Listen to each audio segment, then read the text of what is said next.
So we have a beach ball, and there are some good things that are going on in this piece.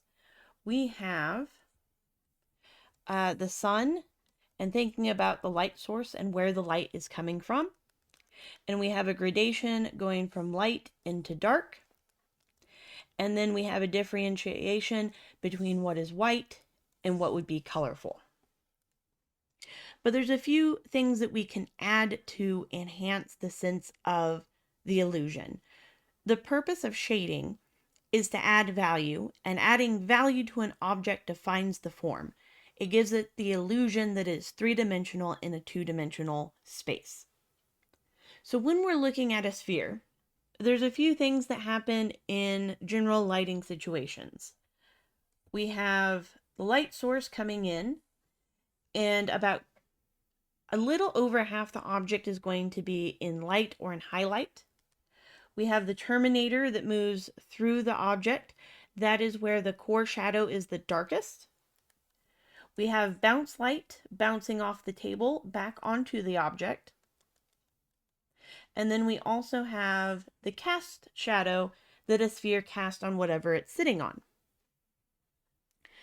So with our beach ball, the first thing I would do would be to eliminate the outline. If we are doing our shading correctly, we don't need an outline. We'll use a change in value to differentiate between a foreground and background or two different objects overlapping. And then with that line, I would also take out the lines that divide the beach ball sections, because that's also going to be defined by value. When creating a spherical object, you want to move along with the sphere rather than against the sphere. And then I'm going to guess this is charcoal, which is fairly easy to blend with either a blending stump or an old cotton t-shirt. Both should work.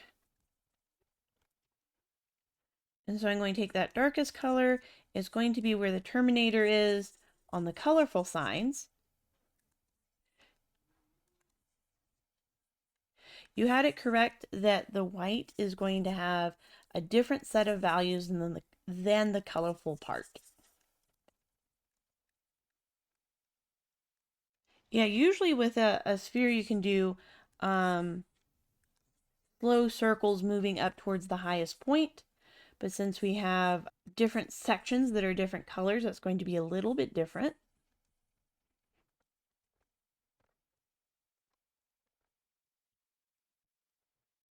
So there we have a beach ball that is a bit more accurately shaded to what a sphere would do. I'm going to clean up some of my edges. And then we'll do the cast shadow. Probably helps to have a darker color for the shadow. As an object casts a shadow, the further away a shadow is from the object casting that shadow, the fuzzier and the lighter the shadow will be. So really close to this beach ball is going to be our darkest shadow. And then I'm going to switch to a soft brush to finish that off.